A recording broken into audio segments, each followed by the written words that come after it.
Hello students, welcome to Chanakya Academy's online classes.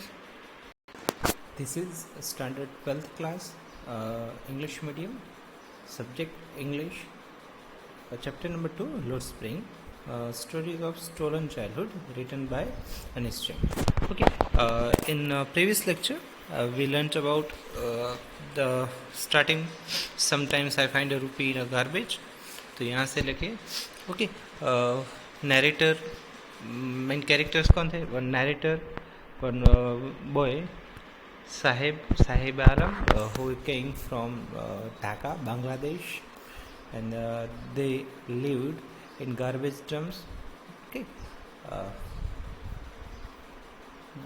one more events of Sahib Alam and narrator that it is related to chappals, barefoot. Okay and one priest की वाली जो priest का बच्चा था वो उसे चप्पल चाहिए थे देन वो मिलता है वो पूरी स्टोरी वहाँ तक हमने पढ़ा था. Okay in this lecture we start from here. Okay तो क्या था कि जो साहिब था one morning I see Saheb standing by the fenced gate of the neighbourhood club. कहाँ था? नेबरहुड क्लब था, उसकी जो दीवार थी वहाँ पे. Watching two young man dressed in white. दो पर्सन थे, यंग मैन थे जो वाइट में टेनिस खेल रहे थे, playing tennis. I like the game and he said कि I like also the game. He hums content to watch it standing behind the fence. I inside van no one is around. किसी से कि मैं अंदर चला गया, कोई था नहीं. एंड ही एडमिट्स, उसने वो एक्सेप्ट भी कर लिया कि यस कोई था नहीं तो मैं अंदर चला गया था. The gatekeeper lets me use the same. और गेट कीपर ने भी मुझे यूज़ करने दिया. Saheb too is wearing tennis shoes that look strange over his discoloured shirt and shirts. Saheb also wearing tennis shoes. उसने भी टेनिस शूज पहने थे. That look strange, it look strange over the discoloured, जो डिफरेंट टाइप्स का colour था and shirt and shirts थे वो. Someone gave them to me. Yeah, okay. And he said someone gave me these shoes. He says in the manner of an explanation. He tried to explain everything that someone gave me these shoes. I didn't purchase it. The fact that they are discarded shoes of some rich boy. And in fact, this is not new shoes, but it is discarded, it is waste shoes of some rich boy जिसने पहन के थोड़े use करके फेंक दिए थे. who perhaps refused to wear them because of a hole in one of them. and ये perhaps जो बच्चा यंग रिच बॉय था उसने रिफ्यूज़ कर दिया होगा कि नहीं because of one hole in them, so I will not wear it. Does not bother him. Okay and does not bother him means कि नहीं मुझे नहीं लगता कि अब ये उनको अच्छा लगेगा. For one who has walked barefoot even shoes with a hole is a dream come true. And जो जिनके लिए ऐसा बेयर फुट से चलने से अलावा बेटर है कि जो शूज़ है भले होल ही तो होल बट शूज़ तो है पहने नहीं, तो it is like a dream come true. But the game he is watching so intently is out of his reach. And जो game जो means two young men were playing tennis and this game is out of his reach. में उसकी बस की बात नहीं थी. We cannot play this game because of his poverty. He just can see it. This morning Sahib is on his way to the milk booth. In his hand is a steel canister. I now work in a tea stall down the road, he says, pointing in the distance. I have paid 800 rupees and all my meals. Okay. This morning Sahib is on his way. उसके रास्ते से जा रहा to the milk booth. जो milk booth है वहाँ जा रहा था वो. इन हीज़ हैंड, और उसके हाथ में क्या था? Is a steel canister. का स्टील कैनिस्टर था जो जिसमें वो दूध लेने जा रहा था, मिल्क लेने. I now work in a tea store. And he said, कि मैं लेने नहीं नाउ, वो कहाँ काम कर रहा था, टी स्टॉल पे डाउन द रोड, जो रोड के नज़दीक है वहाँ काम कर रहा, इसलिए वो दूध लेके जा रहा था. इसे पॉइंटिंग इन द डिस्टेंस, वो डिस्टेंस में पॉइंट करके बता रहा था कि here this is my shop that I am working here, I am paid 800 rupees and all my meals, कि मुझे 800 रुपीज़ सैलरी दी जाती है एंड और मेरा पूरा खाना वहाँ से पे होता है. Does he like the job? I narrator ask कि does he like his job, उसकी जॉब जो है उसे पसंद होगी.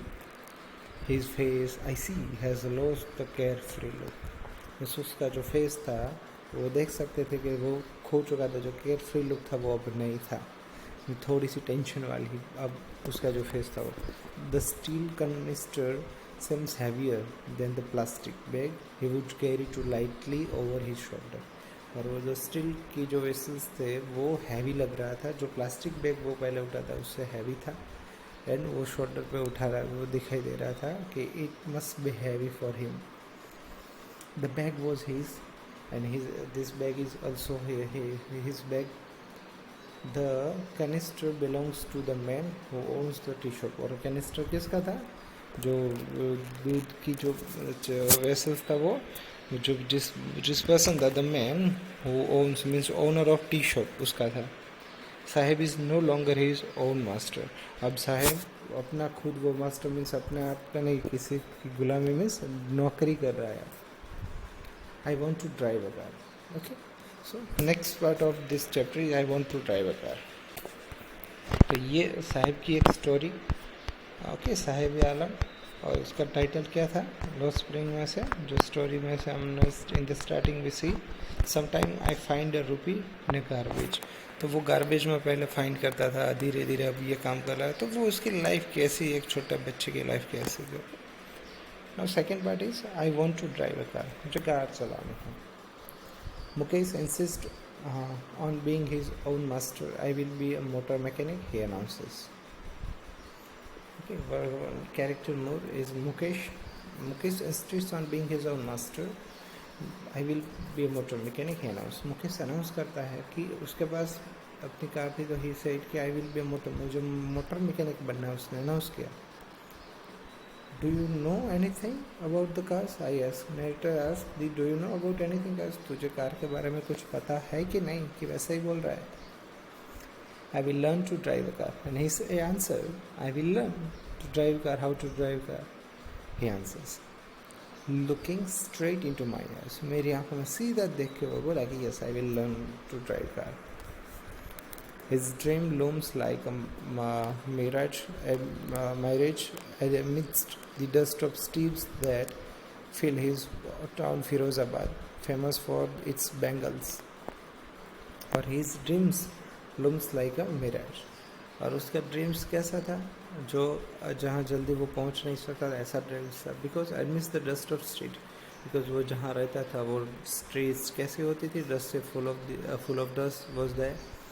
And that feel his town Firozabad. और वो किस कहाँ से बिलोंग करता था, उसका टाउन जो फिरोज़ाबाद में रहता था वो.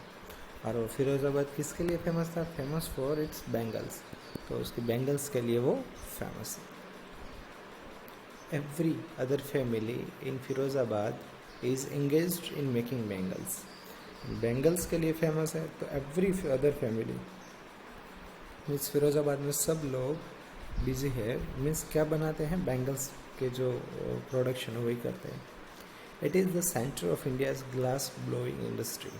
और वो इंडिया का सेंटर है. It is a centre of India's glass blowing industry, glass industry का सेंटर है. Where families have sent generations working around furnaces, welding glass, making bangles for all the women in the land, it seems. Means जो जहाँ जितनी भी family होती है पूरा दिन कहाँ स्पेंड करती है, they spend the whole day, like generation उनकी पूरी किसमें चली गई थी, बहुत बढ़िया काम करती थी, वर्किंग अराउंड फर्नेसेस. जो फर्नेस होते हैं, जो चूल्हा होता है जहाँ बैंगल्स को हीट किया जाता है, मीन्स कांच को, ग्लास को, then it will be useful for bangles. So the old generation of their families working around the furnaces जो वेल्डिंग ग्लासेस होगा उसमें, या मेकिंग बैंगल्स, पूरी लाइफ उसमें चली गई for all the women in the land it's. और पूरी जो वीमेन थी सारी उनकी फैमिली की पूरी उनकी तो इसमें ही चली गई थी। Mukesh family is among them, और मुकेश की फैमिली भी उसमें से एक थी। None of them know that is illegal for children like him to work in the glass furnaces with high temperature in dingy cells without air and light. Means none of them, means उनमें से कोई इतना पढ़ा लिखा नहीं था, none of them they knew about that this is illegal work. As a children, Mukesh cannot work in the glass furnaces because for children like him, like Mukesh, work in the glass furnaces, जो glass furnaces उसमें काम कर रहे थे with high temperature, जहाँ temperature बहुत high रहता था, और डिंगी सेल्स विदाउट एयर, और ऐसी सेल्स होती थी जहाँ एयर और लाइट नहीं आ सकती थी। तो ऐसी जगह काम करवाना बच्चों के लिए अच्छा नहीं होता था। So it is offence and punishable offence, but no one know about it that the law enforced could get him and all those 20,000 children out of the hot furnaces where this law the daylight hours। Means जो law है किसी को पता नहीं था, and enforce अगर enforce किया भी जाए could get him and all those, और जनरली एक नहीं, मुकेश जैसे ऑलरेडी 20,000 चिल्ड्रन जो इस जैसे फर्नेस में काम करते हैं, अगर इन्फोर्स किया जाए तो वो वहाँ से निकल जाए। And where this law the daylight hours, और उनके जो डे लाइट में आते हैं उनके टाइम अच्छा स्पेंड कर सकें। Often losing the brightness of their eyes, जो बच्चे जो डे लाइट में नहीं आते, इसलिए जैसे अगर बच्चे बाहर आएंगे तो कुछ की तो जो आँखें हैं वो चली जाती है, बिकॉज समटाइम्स उन्होंने ऐसा देखा होगा सनलाइट दिखाई नहीं होगा। तो Mukesh eyes beam as he volunteers to take me home which he proudly says is being rebuilt। Means Mukesh की जो आई थी वो कैसी थी, मुकेश आइज बीम ऐसी वॉल्टियर्स, वो एज ए वॉल्टियर्स वो काम करता तो अच्छा लगता। टू टेक मी होम, मुझे घर ले गया था। which he proudly says being rebuilt, और वो प्राउडली ये बोलता है कि वो अच्छे से बनाएगा, मीन्स वो मैकेनिक बनना था। अब we walk down stinking lanes chonked with garbage past homes that remains hovels with crumbling walls, woody doors, no windows, crowded with families of humans and animals coexisting in a primeval street। Okay, means narrator को मुकेश घर छोड़ने गया था, वहाँ गया। We walk down the stinking lanes, वो वहाँ से नीचे आए जो और लेंस थी वहाँ पे, और जो गार्बेज था वहाँ पे गए। पास्ट होम्स, कुछ घर पास के मीन्स आगे निकले वहाँ से। दैट रिमेन्स होवेल्स विद कमरिंग वॉल्स, और वहाँ जो वॉल्स थी वो सारी चीज़ें वो दिखाई दे रही थी। वो भी वोबली डोर्स थे, मीन्स वुडन से बने हुए। नो विंडो, जहाँ जनरली विंडो नहीं थे। Crowded with families of humans and animals, वहाँ एनिमल्स भी थे, उनकी फैमिली क्राउड थे, फुल ऑफ क्राउड से। coexisting in the primeval state। तो ऐसी बीच जगह पे गए थे। He stops at the door of one such house, और वो जैसे वो जा रहे थे वहाँ एक घर के आगे वो रुका। Bangs a wobbly iron door with his foot, और उसने जो डोर था वो अपने पैर से उसे पुश किया और ओपन किया। We enter a half-built shack। In one part of it, fenced with dead grass, is firewood stove over which sits a large vessel of sizzling spinach leaves। Means जो जैसे घर में गए, we entered a half-built shack, ऐसा घर था जो लगता है जैसे इनकम्प्लीट हो, हाफ बिल्ट हो।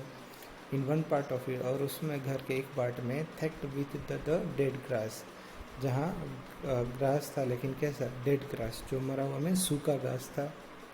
Is firewood stove over which sits a large vessel, और वहाँ फायरवुड स्टोव भी था जहाँ पे लार्ज वेसल्स रखे थे वो उसके ऊपर। फॉर सीजनिंग स्पिनिच लीव्स, जहाँ स्पिनिच लीव्स को सीजलिंग मीन्स गर्म करने के लिए। At the ground in a large aluminium platters, और नीचे ग्राउंड पे large number of aluminium platters means plates थी बहुत सारी। आर मोर चॉप्ड वेजिटेबल्स, और उसमें बहुत सारे वेजिटेबल्स भी चॉप किए थे. A frail young woman is cooking the evening meal for the whole family, और एक यंग लेडी सबके लिए खाना बना रही थी. Through eyes filled with smoke she smiles. Okay, and through the eyes filled, ये पूरा घर इसलिए स्मोक से भरा हुआ था एंड स्माइल से भी. She is wife of Mukesh Elder brother, और वो कौन थी, वो खाना बना रही थी, वो मुकेश के बड़े भाई की वाइफ थी, मीन्स मुकेश की भाभी थी. Not much older in years, वो एज में इतनी ओल्ड नहीं थी. She has begun to command respect as बहू, बट वो उसकी शादी हो गई थी, और जो कमांड रिस्पेक्ट जो होती थी एज अ बहू मीन्स वाइफ, वो उसे निभानी थी. बहू means the daughter in law of the house. Already in charge of 3 men, her husband Mukesh and their father, means generally 3 person already charge में काम कर रहे थे. कौन कौन, तो उनके हस्बैंड मुकेश और उनके father. When the older man enters, she gently withdraws behind the broken walls and brings her veil closer to her face. जैसे ही उसके फादर आए, मीन्स ओल्डर मैन, कोई आदमी जो ओल्ड था वो एंटर हुआ. शी जेंटली विथड्रॉ, वो धीरे से पीछे चली गई, जो ब्रोकन वॉल्स थी वहाँ पे पीछे गई थी. And brings her veil closer to the face, और उसकी जो साड़ी थी, उसकी जो ऊपर का पार्ट था, वो उसने फेस पे ढक दिया था. As custom demands, why, because of custom and rituals. Daughters in law must veil their faces before male elders. Custom क्या था कि जो डॉटर इन लॉ होती है उनको उनके जो वेल, जो मीन्स जो साड़ी होती है, उनको फेस पे ढकनी होती है जब मेल एल्डर्स जो बड़े होते हैं मेल वो आए तब. In this case the elder is an impoverished bangle maker, और जो इस केस में जो एल्डर होते हैं वो बैंगल मेकर होते हैं. Despite long years of hard labour, first as a tailor then a bengal maker, he has failed to renovate a houses. Means long years के हार्ड लेबर के बाद पहले वो टेलर का काम करते थे, देन बेंगल मेकिंग, सब में फेल होते गए, और घर को हाउस उसमें फेल होते गए, और घर रिनोवेट नहीं हुआ, और आफ टूटा हुटा लग रहा था.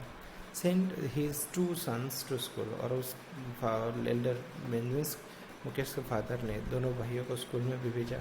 All he has manage to do is teach them, और उन्होंने उनको पढ़ाने के लिए सब मैनेज भी किया था. व्हाट ही नोज, और वो जानते थे the art of making bangles, जो बस वो बैंगल मेकिंग ही जानते थे, बाकी का काम उनके लड़के ने किया, मीन्स उनको पढ़ाया.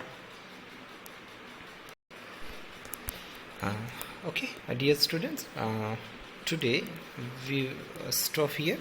Okay, so from next point we will learn in next lecture.